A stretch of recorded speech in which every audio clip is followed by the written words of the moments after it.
The art of screen printing. Hey everybody, this is Lon and Cory Gray with Graphic Elephants. How are you, Cory? I'm great. This is the art of screen printing presented by GSG. Our final edition of the template will be the specs and the callouts that we'll add that will go on all the film or all the output, in our case with CTS.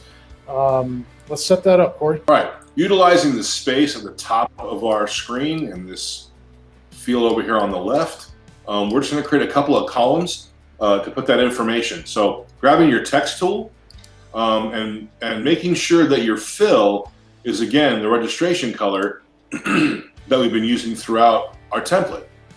Let's go ahead and click. So we have some bullet points that we like to make for as far as our information, but yours might be a little different than ours. So first we start with our customer.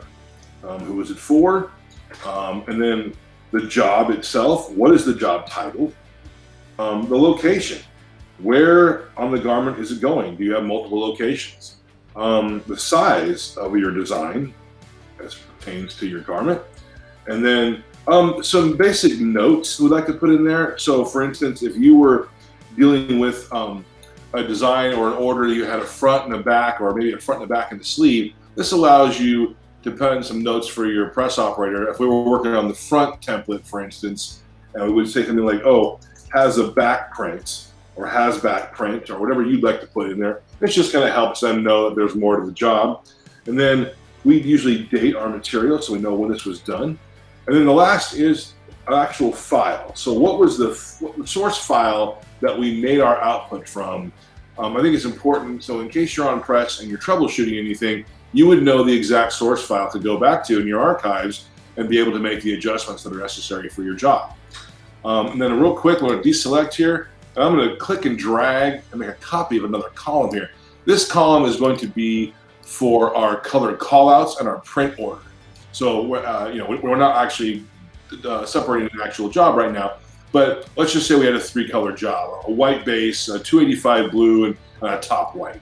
So first would be in the print order, we would do 1 of 3, and the color would be our white base, and we're going to be having it on a mesh of a 156. And then let's do our second in the print order, 2 of 3. And we'll make it a 285 blue, and we'll call that maybe a 230 mesh. And let's do our 3 of 3 and our top white. We'll do that as a 230 as well. And then now these are actually in our registration fill color. And that's fine for your notations over here, but for color callouts, we need to make sure that each one of these is individually colored or filled with the spot color that it pertains to in your design. And we'll get more into spot color in our next lesson. This is basically how we set up our template for when we go to screen and then go to press. Thanks, Cory. And that's our final edition for our template. Tune in next time when we're going to set up spot colors in Illustrator and followed by spot colors in Photoshop. I'm Lon, he's Cory, and we are Graphic Elephants. And this has been the art of screen printing presented by GSG. See you next time.